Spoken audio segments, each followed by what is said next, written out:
Thank you to Inkle for supporting Future Hindsight. Inkle curates ad-free news from the world's best sources. Get 25% off your subscription at inkle.com/hopeful. That's inkl.com/hopeful.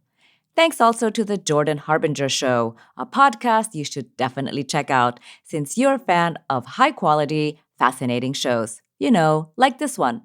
We're enjoying Jordan's show, and we think you will as well.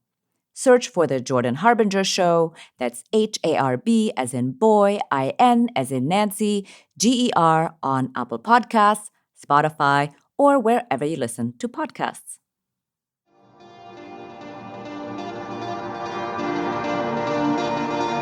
Welcome to Future Hindsight, a podcast that takes big ideas about civic life and democracy and turns them into action items for you and me.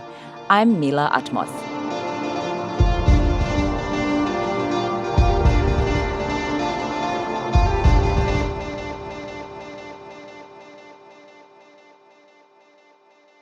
We're now past the halfway point of this season of Future Hindsight, and we've been looking at so many aspects of our current reality through the lens of our central theme, the social contract. And every conversation we've had so far, whether it's been about climate or public health, the economy, or our working lives, has been overwritten and underlined by race. America's social contract has always excluded people on the basis of race, and it was designed to do that from the very start. But in recent years, we've doubled down. The election of Donald Trump was both a symbol and an acceleration of that exclusion and animus.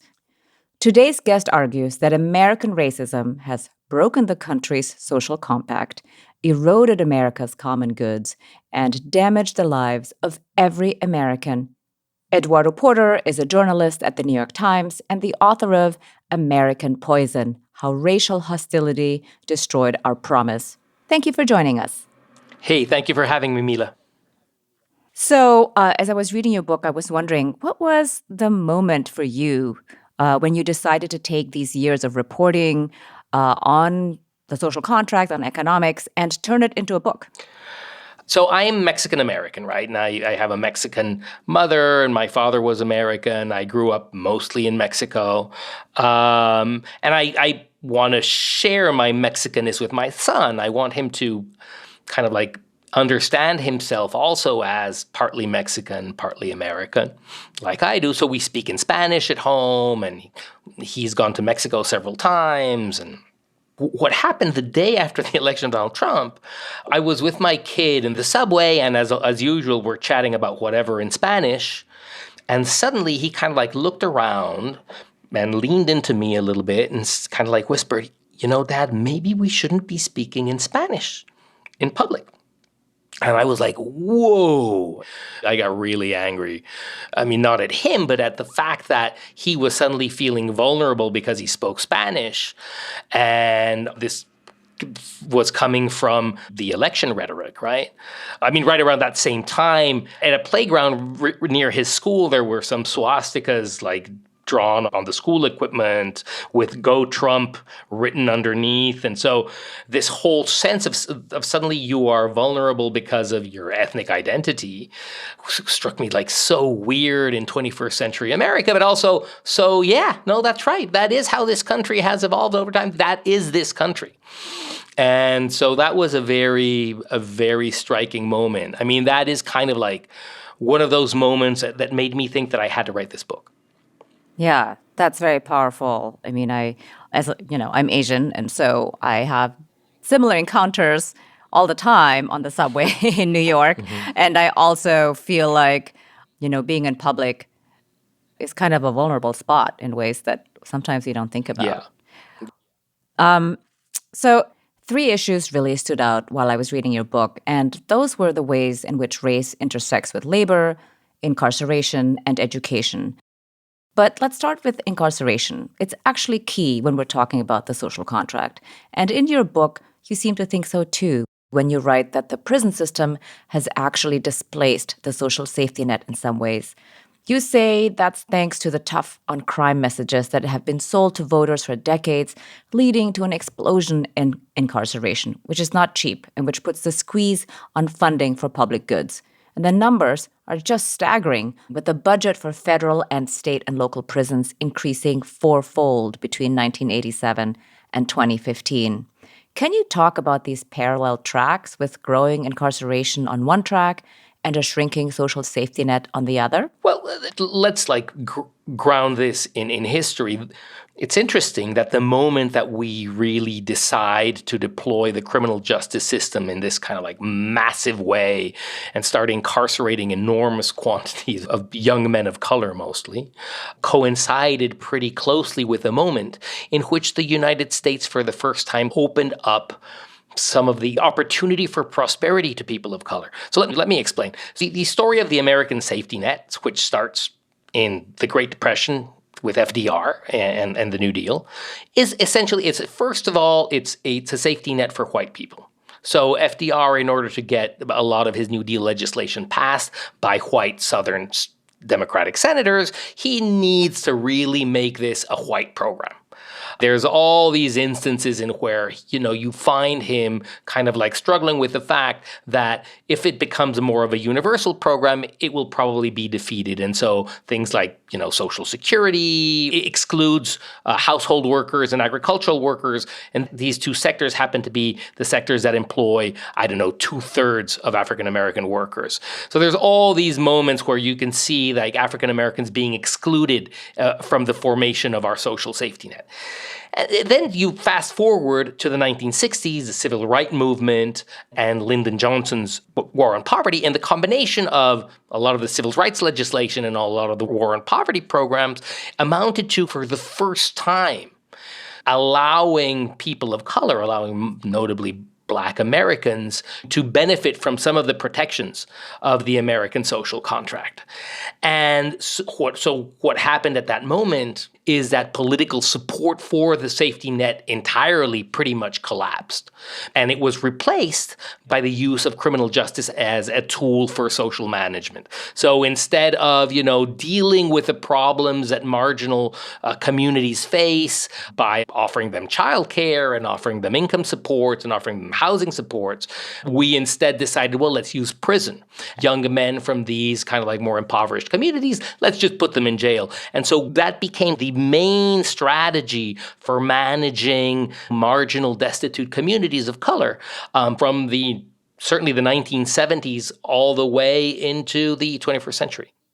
Right, right. Well, what I like about how you explain this incarceration system is how it really exemplifies how policies that were targeted towards people of color is now also affecting rural white people. So, in fact, the number of rural white people in prison has also mushroomed.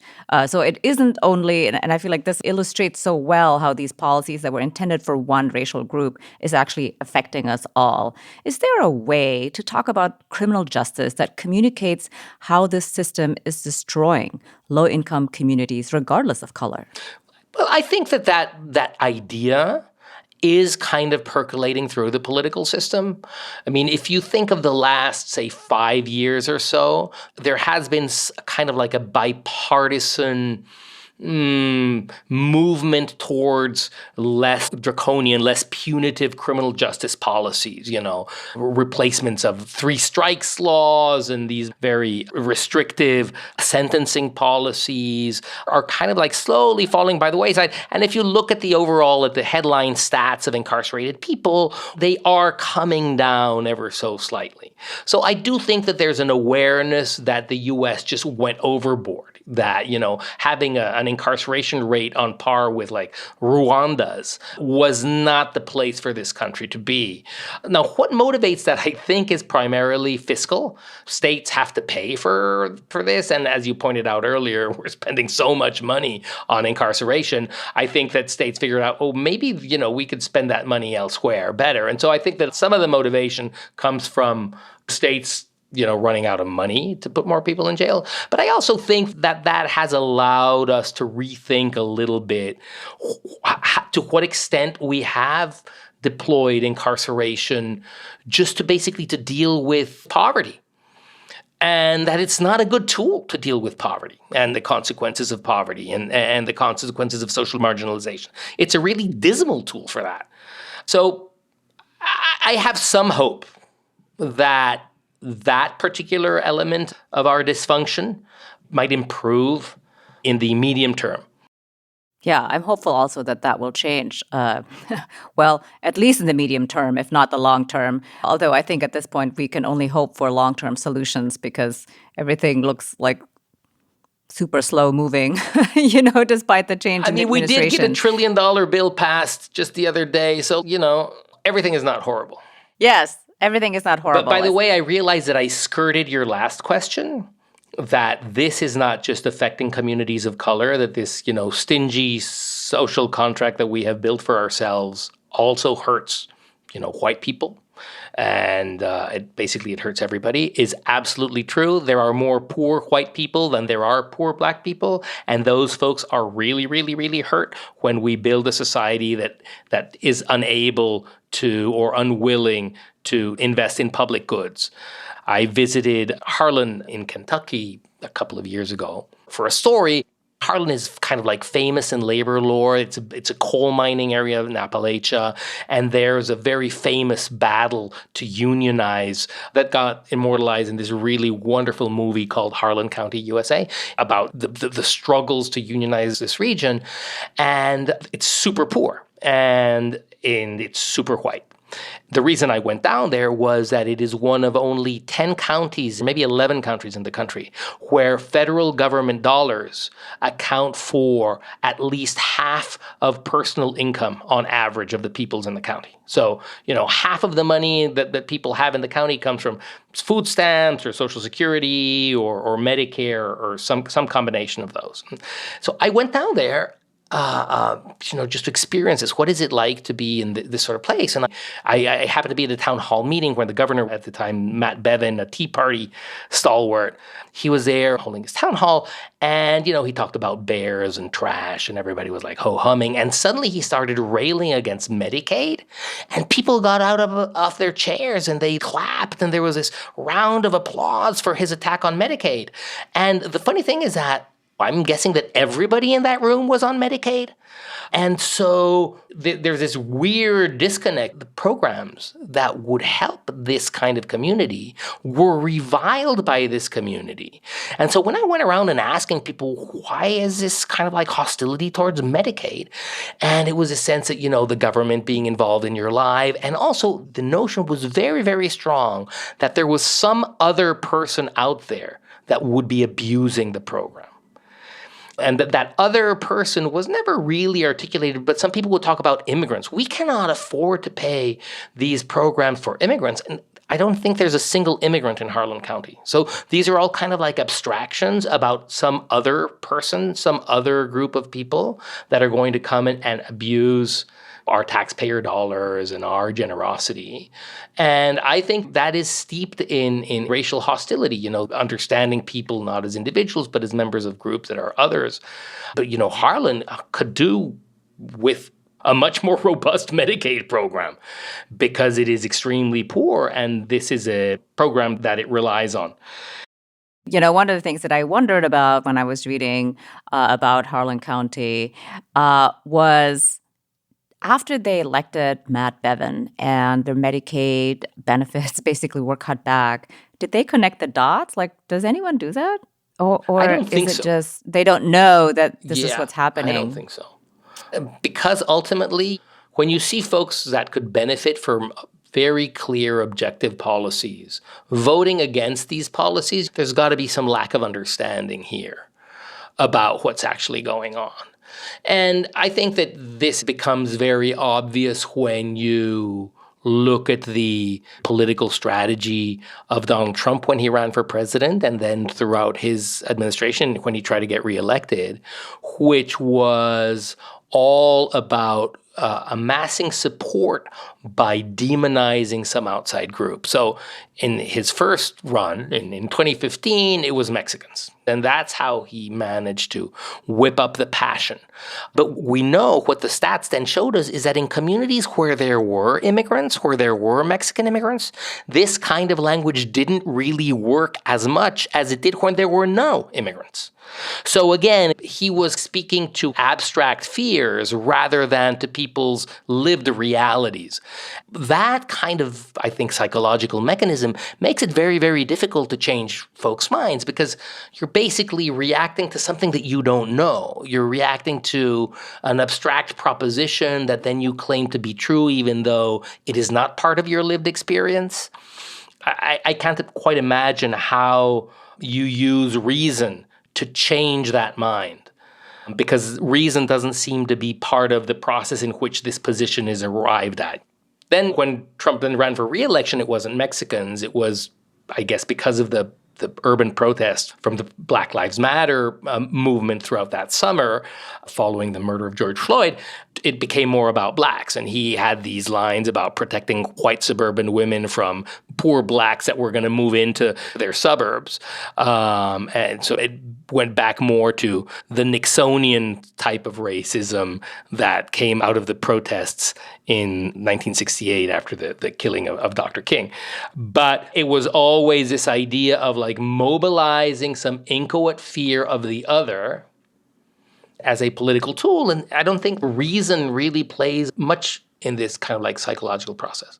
So one of the things you also talked about is the Moynihan Report, which was this report on Black poverty in the U.S. that was published in 1965 under the Johnson administration. It examined the scars left by slavery and racism and argued for affirmative action to address race-based inequality beyond guaranteeing equal rights. The report also attributed Black poverty to the breakdown of Black families. Now, that claim was seized upon by conservatives who used this argument to blame the victim. It was a controversial report then. It's still controversial now. So, Eduardo, can you help us understand what went on with the Moynihan Report and its fallout? Yeah, well, so again, this fits this kind of like rethinking in American society and the American political system of why we want a safety net. And so it's this idea that we wanted a safety net as long as it was mostly restricted to white Americans. And once the safety net becomes opened to non-white Americans, the political support for that kind of disappears. And that change in the political proposition comes with a bunch of language and narratives about why we're doing this, right? And so one of the most powerful changes in the narrative or innovations in the narrative was to blame the poor for their poverty, to blame, poor families for the dysfunction that many of them lived in. And so I don't think that this was Moynihan's intention. I think that Moynihan did, in fact, think that the problem stemmed from the difficult conditions in the labor market that did not allow African-American men at the time to sustain intact families. But it got read into the political system as a blame the victim sort of thing. It's, these families aren't trustworthy. And that fits with so much of other kind of narratives that became popular in those years. I mean, one that I come back to a bunch is the idea of the welfare queen. That was a super powerful symbol deployed during the Reagan administration that put poor Black mothers as kind of corrupt and undeserving and abusing your taxpayer dollars. And so there was a whole bunch of different stories that basically convinced us that it's kind of the poor's fault and they must better themselves. And so that kind of like exonerates us, liberates us from the responsibility of trying to contribute to a more generous social compact. More with Eduardo Porter, author of American Poison, How Racial Hostility Destroyed Our Promise, in a couple of moments. He's going to guide us through two major issues at the crossroads of race and the social contract, labor and education, how unions and school tax caps have been used to undermine our compact with each other. But right now, we're going to pause to hear from our sponsor this week, Inkle. If you're like me, keeping up with the news has become a real pain. All the best news sites are locked behind paywalls, and the free stuff is just clickbait and fake news that honestly no one should read. Now, imagine an app where you can get unlocked access to news sites that are reliable, one that shows you every story from multiple perspectives to counter bias, filters out fake news and clickbait, and where positive stories, the actual good news, are highlighted so you don't become despondent. In fact, it's where journalists themselves dig through news from around the world to find stories you wouldn't normally see. That's what an innovative Australian startup called Inkl, INKL, has come up with. Inkl.com has signed partnerships with 100 plus news sources like The Economist, The Atlantic, and Bloomberg, and created a unique system combining journalists and algorithms to create a best of news feed. I've been using it and loving it, and I bet you will too. The service unlocks more than $12,000 worth of premium news for $100 a year. And if you go now to inkle.com/hopeful, they'll give you an additional 25% discount. So you can get a whole year's worth of headache-free news for just $75. That's inkl.com/hopeful. We're also sponsored by the Jordan Harbinger Show. Jordan's show was named by Apple as one of its best of 2018 and is aimed at making you a better informed, more critical thinker. Listening to his show can help you get a sense of how the world actually works, so you can come to your own conclusions about what's happening. The podcast covers a lot, and one constant is his ability to pull useful pieces of advice from his guests. You'll find something you can apply to your own life, whether that's an actionable routine change that boosts your productivity or just a tweak to your mindset that changes how you see the world. He recently interviewed Timothy Snyder, author of On Tyranny, 20 Lessons from the 20th Century, about how fragile a democratic republic can be in the face of the concentrated efforts of would-be tyrants, how to consume information in a post-fact world, and why democracy is an ongoing activity in our day-to-day lives. A really urgent conversation for our times that you should definitely check out. You can't go wrong with adding the Jordan Harbinger Show to your rotation. It's incredibly interesting. There's never a dull show. Search for the Jordan Harbinger Show, that's HARB as in boy, IN as in Nancy, GER, on Apple Podcasts, Spotify, or wherever you listen to podcasts. Now let's return to our conversation with Eduardo Porter. So one of the things that also struck me in the book is that you write that here in the US, racial animus undermines our ability to work together and help each other out, and that it can also be seen in labor movements. You recently published a piece about construction unions in Boston and how, in spite of laws mandating racial equity, people of color continue to be underrepresented in those unions. How does that play into this story? How does exclusion from certain unions, and we're not saying all unions, but how does that exclusion affect the social contract? I mean, the most fast-growing, biggest, most important unions in the country have very much come around to embrace racial diversity. And I'm thinking of unions like the Service Employees International Union, which is like basically janitors and security guards, or Unite Here, which has restaurant workers, hotel workers, those guys. They're super diverse unions. I mean, it's not by design. It's what happens is the workforce and the industries that they cover have become extremely diverse. And so these unions became very embracing of kind of like the new America. I would say construction trades are kind of like on the other end of the line. And so the purpose of this story that I just wrote was I wanted to investigate. I know that in the past, unions had a lot of trouble in inviting people of color in because had organized labor allied with, say, the civil rights crowd, with a racial justice crowd in the 1960s and 70s, I don't think that we would have so many right-to-work states in the South as we have today. But because there really was no clear alliance between black workers and labor unions, I think it was much more politically possible to pass these bunch of anti-union laws in many of these states across the South. The interest of my story was to see, well, to what extent do some of these hostilities persist to this day? And kind of like the conclusion of my reporting is that They do persist. Those unions come from an older pattern of organization, around, that comes from medieval guilds where the union would provide the training and would be the gatekeeper to employment. A lot of the hiring happens through the union hall, so the union has a lot of control. And it also runs the apprenticeships, so it has control over the pipeline. And these are old white unions, and they've had a hard time in letting outsiders in. They're old white unions that are not only kind of like around a concept of race, but also around family. And so there's an insider-outsider dynamic along lines of race and ethnicity in some of these unions that keeps workers of color from benefiting from the kind of jobs that will produce a middle-class life. Right. Well, this idea of groups not recognizing where they have common ground is a recurring theme in your book. And public education is one of those core elements of the social contract that you argue is being undermined by racial hostility. And one of the areas where there's a devastating impact is in California's public education system. I was fascinated by your exploration of Prop 13. Back in 1978, Prop 13 capped property taxes and basically sabotaged the state's public education system. Can you tell us a bit more about what happened?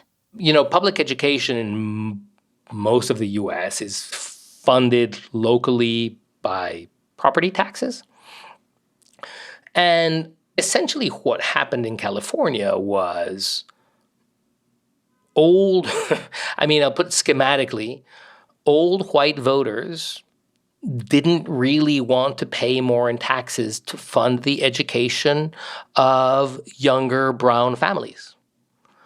This was a moment of very salient demographic change in California. And the racial flavor of the movement for Prop 13 was pretty obvious. It was pretty clear.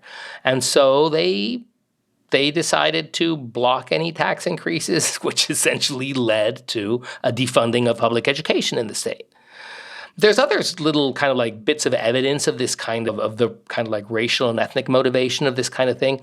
There's an old study by a great economist called James Paterba that found that as people get older, they become less willing to pay for taxes that will pay for the education of a younger generation. But what I found most interesting was that when the race of the older generation and the race of the younger generation was different, the support for taxation dropped particularly precipitously. Mm-hmm.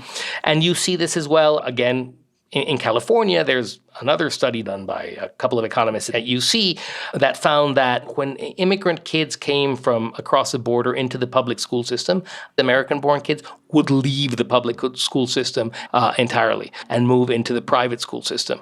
So these lines of racial division, I think, were absolutely fundamental for the passage of Prop 13. Well, I think one of the things that people miss in this, and you point out so eloquently, is that in the long term, these kids are going to be the future taxpayers who are going to help us. And if they are not well educated, they make less money and pay less in taxes. And therefore, breaks down our social compact even further. For sure. And you can make the same argument about the incarceration of large numbers of young black men. You're keeping them out of the labor force. You are probably hurting their human capital development.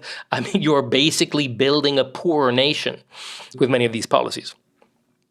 Well, so how do we build a not poor nation? How do we build a new social compact? Do we need to build new institutions or relationships? Or, what's your idea and what would that look like? The real short answer is I have no idea. But having said that, I'll throw a few kind of like ideas that maybe go a little bit of a way, but I don't have an overall thought about how do we resolve this. But one thing to keep in mind is that in our history, we have done things to help build the social contract. It's not like we've always ignored it. There have been moments, like there's the Brown versus Board of Education and the many Supreme Court decisions that came afterwards to ensure desegregation of education. Those led to actually real important policy changes that were very, very helpful to communities of color. I mean, there's been studies looking at kids of before desegregation orders and after desegregation orders and how they fared later in life. And there's a huge improvement, not just in their educational attainment, but like in the wages that they earn after leaving school. Their incarceration rate was much, much lower. Family formation was much higher. Family stability was more stable. These are policies that actually really did move the ball. What was a problem is that, political support for some of the policies to desegregate schools collapsed. For instance, busing, because of white opposition, that many of these programs fell by the wayside and we stopped making progress. And in fact, in recent times, I think we've been regressing. But I would say that also policies about residential desegregation, trying to make people live closer together so that in Harlan, where you think of an immigrant or an African American and all you have to go by is kind of like some vision from television or some abstract notion, well, you actually have a lived experience of others. Then I think that these sorts of policies can help us overcome the group barriers and think of each other as individuals. And then that will allow the sense of empathy, the notion of solidarity to break through the distrust. And there have been policies for affordable housing. And there was one particularly interesting one in New Jersey, which actually forced developers that were going to, bring in a ton of other development, they had to pay attention to the social composition before they moved in and ensure that there was housing to maintain elements of that previous kind of society after the development happened. And so I think that these kinds of ideas to desegregate important aspects of our lives, our education and where we live, are good building blocks. I mean, do they put us on the other side of the river? I have no idea, and I would actually be very skeptical. But I do think that they're worth trying. The idea of, what policies can we have so that people are together and experience each other as people? Somebody had mentioned creating a year of national service might help do that. That would bring people together across lines of race and ethnicity, but also across lines of class. For working on a year on, some Habitat for Humanity thing or a Teach for America thing or building roads somewhere. That strikes me as interesting. But none of this strikes me as a solution. And one of the things that makes me feel a little despairing is that these lines that we've built have grown deeper and deeper over time. I find it kind of interesting that it seemed to me that the prevailing thought amongst white Americans was that racism had been dealt with and solved with, the civil rights movement and, there's equal rights. And so now, okay, it's done. And so this desire to not look at our racial problems and the cost of our racial divisions is a very potent desire.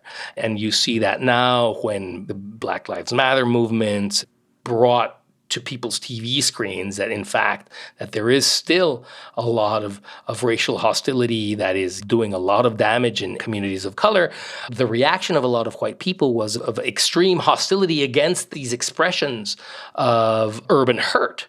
What we're hearing from in the Republican side of the political system is that these cries from communities of colors are somehow illegitimately putting an undeserved blame upon white Americans. And so, wow, we're already way into the 21st century, and we don't look any way closer than we have to actually buying into the notion of a society for all of us. Right. Yeah. What are two things you think people can do to demand a new social contract and move towards creating one, one that works for everyone? Gosh, two things? Two I need things, two? or one, just one. Tell me one thing. No, I mean, I just, this is very kind of like hand-wavy and corny, but just engaging with people. I mean, looking at people. It's about talking to each other. And that's also where I feel that some of the prescriptions that come from the racial justice corner of the conversation can be counterproductive when rightly they express their anger over decades and hundreds of years of oppression and marginalization. It's not that I don't understand where that comes from, but my sense is that the solution does not come from there. The solution has to come from talking to each other. And even though you think the other guy really sucks, you still have to talk to them. Any solution in this country is going to have to accommodate the fact that still more than half of the people in it are white. If your proposition is to try to build a more just society by some kind of hostile proposition about half the population, it's not going to work. However righteous your anger is, I do think that the solution really requires talking across lines of race to build a sense of a new American. I mean, that's essentially what this new multicultural, multi-ethnic country that we're in which unfortunately too many people do not believe in somehow. Yeah, I agree that we need to have more dialogue with each other. A part of me feels like the big value in this is to hear everybody's ideas. And if we are willing to hear everybody's ideas, there may be one that we can all agree on and, pursue. So now that you have written this book and you continue to write about this issue, looking into the future, what makes you hopeful? Well, look, very little. I find it really interesting that racial hostility remains today one of the most potent forces in our political system, and I find that cause for despair. If anything makes me hopeful is, well, we passed an infrastructure bill. It's one little bill. Well, it's not that little. It's a decent-sized bill. It's big. It's one bill. I mean, I'm sure the Biden administration would hate me articulating it like this, but they're kind of baby steps. I do think that improving the lives of the economic outcomes for people could help in make this conversation easier. Because I think that when people are stressed out economically and struggling, they are probably less open to invite others in, to be more generous against, people that they do not identify with. And so increasing material prosperity, I think, is helpful. And so I think that the propositions in the Biden administration could be helpful in improving our conversation over our racial and ethnic divisions. So I think that makes me a little bit hopeful. But there's a lot of ifs in my thinking. I'm not quite sure, A, that anything else is in fact going to pass, and B, how this filters through into people's real lives is also still a bit of a mystery. So I guess that's my little grain of hope. Hope with caveats. Yeah, exactly. Thank you very much for joining us, Eduardo. Eduardo Porter is a journalist at the New York Times and the author of American Poison: How Racial Hostility Destroyed Our Promise. Thanks a lot, Mila. It was great. Thank you.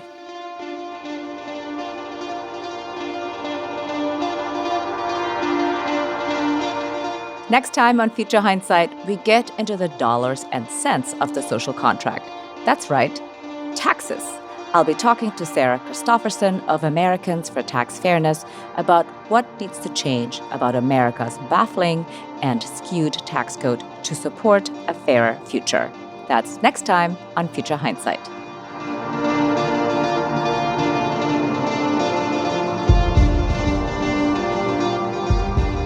This podcast was produced for Future Hindsight by Sarah Birmingham, Reva Goldberg, Zoe Sullivan, and Bart Warshaw of the Cocoon Collective.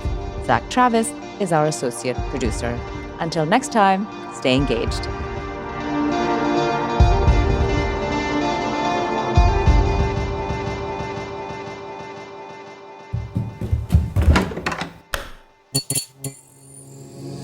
This podcast is part of the Democracy Group,